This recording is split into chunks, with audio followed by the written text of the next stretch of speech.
Hello, Gavin McCormack here. We are in the Himalayas at around about 5,000 meters and we have climbed for 6 or 7 days.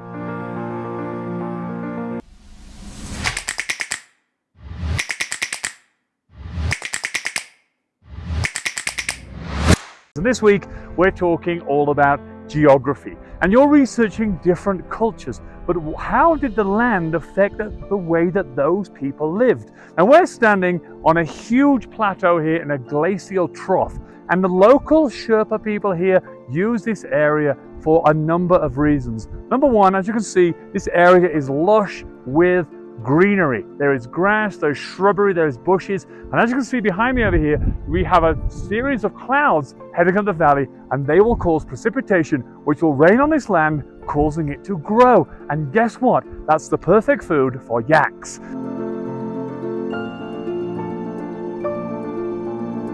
And the local farmers here harvest yaks. They use them to transport crops up and down the mountains.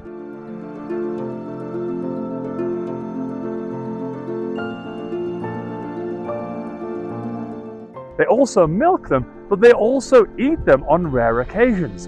Now, what's amazing about this location is this is a glacial trough, and the river you can hear in the background and all of this region here causes something called erosion, meaning the rocks here are eroded to the perfect size to build things. And as you can see behind me here, we have a small yak farm. Now in the winter, this area gets very, very cold indeed.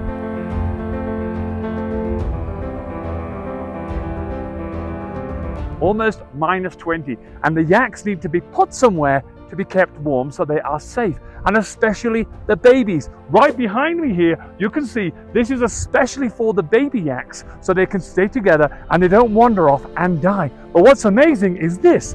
Look at the size of the rocks that you find here. These are perfectly formed through erosion so that the farmers can place them on top of each other and build these wonderful sanctuaries so that yaks can be saved in the winter.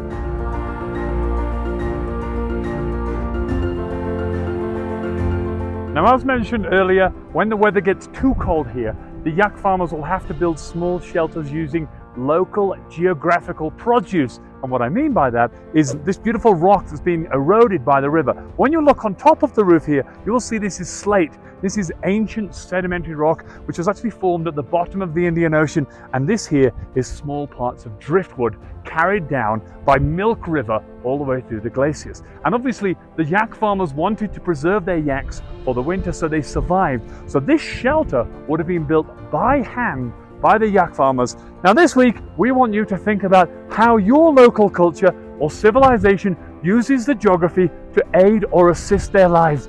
As you can see, without this geography, the Sherpa people will find it very, very hard to make these wonderful sanctuaries for yaks. How does your culture use the geography, and how has it used it in the past and the future? And when you find out, add another page for your booklet about cultures around the world. And remember, just because we're all different doesn't mean we're not the same. Gavin McCormack, see you next week.